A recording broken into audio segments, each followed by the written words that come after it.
Capítulo 13. Ainda que eu fale as línguas dos homens e dos anjos, se não tiver amor, serei como bronze que soa ou como símbolo que retine. Ainda que eu tenha o dom de profetizar e conheça todos os mistérios e toda a ciência, ainda que eu tenha tamanha fé a ponto de transportar montes, se não tiver amor, nada serei. E ainda que eu distribua todos os meus bens entre os pobres, e ainda que eu entregue o meu próprio corpo para ser queimado, se não tiver amor, nada disso me aproveitará. O amor é paciente, é benigno.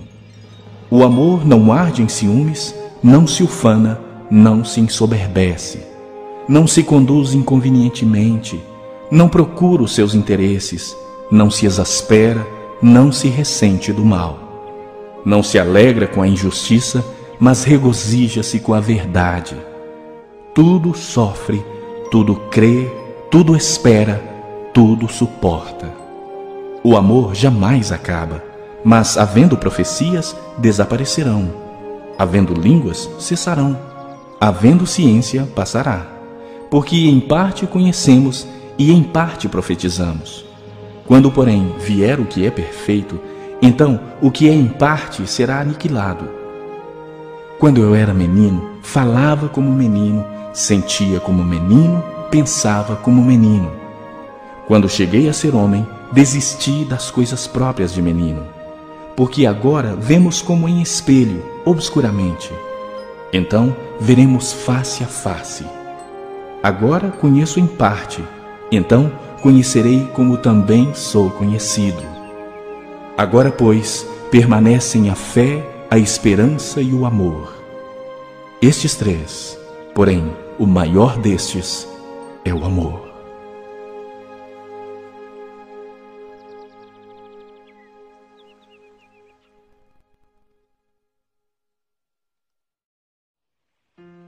Capítulo 14. Segui o amor e procurai com zelo os dons espirituais, mas principalmente que profetizeis. Pois quem fala em outra língua não fala a homens, senão a Deus, visto que ninguém o entende, e em espírito fala mistérios. Mas o que profetiza fala aos homens, edificando, exortando e consolando. O que fala em outra língua, a si mesmo se edifica, mas o que profetiza edifica a igreja. Eu quisera que vós todos falassem em outras línguas, muito mais, porém, que profetizasseis, pois quem profetiza é superior ao que fala em outras línguas, salvo se as interpretar, para que a igreja receba edificação. Agora, porém, irmãos, se eu for ter convosco falando em outras línguas, em que vos aproveitarei, se não vos falar por meio de revelação, ou de ciência, ou de profecia, ou de doutrina? É assim que os instrumentos inanimados, como a flauta ou a cítara, quando emitem sons, se não os derem bem distintos, como se reconhecerá o que se toca na flauta ou cítara? Pois também, se a trombeta der som incerto, quem se preparará para a batalha? Assim vós, se com a língua não disserdes palavra compreensível, como se entenderá o que dizeis? Porque estareis como se falasseis ao ar. Há, sem dúvida, muitos tipos de vozes no mundo, nenhum deles, contudo, sem sentido. Se eu, pois, ignorar a significação da voz, serei estrangeiro para aquele que fala, e ele estrangeiro para mim. Assim também vós, visto que desejais dons espirituais, procurai progredir para a edificação da igreja. Pelo que o que fala em outra língua deve orar para que a possa interpretar. Porque se eu orar em outra língua, o meu espírito ora de fato, mas a minha mente fica infrutífera. Que farei, pois? Orarei com o espírito, mas também orarei com a mente. Cantarei com o espírito, mas também cantarei com a mente. E se tu bendisseres apenas em espírito, como dirá o indouto o amém depois da tua ação de graças? Visto que não entende o que dizes. Porque tu, de fato, dás bem as graças, mas o outro não é edificado. Dou graças a Deus porque falo em outras línguas mais do que todos vós.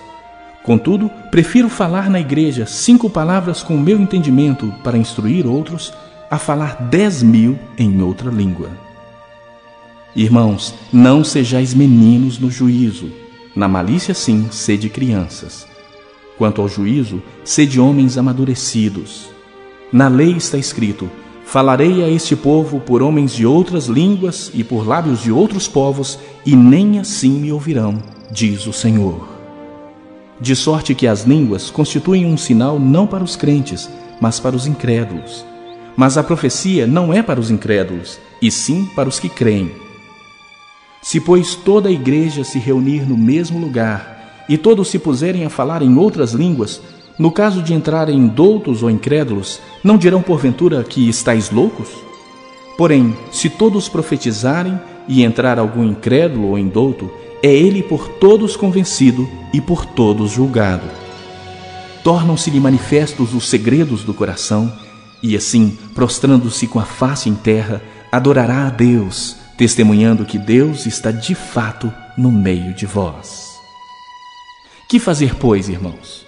Quando vos reunis, um tem salmo, outro doutrina, este traz revelação, aquele outra língua e ainda outro interpretação. Seja tudo feito para edificação. No caso de alguém falar em outra língua, que não sejam mais do que 2 ou quando muito 3, e isto sucessivamente, e haja quem interprete. Mas, não havendo intérprete, fique calado na igreja, falando consigo mesmo e com Deus. Tratando-se de profetas, falem apenas 2 ou 3, e os outros julguem. Se, porém, vier revelação a outrem que esteja sentado, cale-se o primeiro. Porque todos podereis profetizar um após outro, para todos aprenderem e serem consolados. Os espíritos dos profetas estão sujeitos aos próprios profetas. Porque Deus não é de confusão, e sim de paz. Como em todas as igrejas dos santos, conservem-se as mulheres caladas nas igrejas, porque não lhes é permitido falar, mas estejam submissas, como também a lei o determina. Se, porém, querem aprender alguma coisa, interroguem em casa a seu próprio marido, porque para a mulher é vergonhoso falar na igreja. Porventura, a palavra de Deus se originou no meio de vós, ou veio ela exclusivamente para vós outros? Se alguém se considera profeta ou espiritual, reconheça ser mandamento do Senhor o que vos escrevo. E, se alguém o ignorar, será ignorado. Portanto, meus irmãos, procurai com zelo o dom de profetizar, e não proibais o falar em outras línguas. Tudo, porém, seja feito com decência e ordem.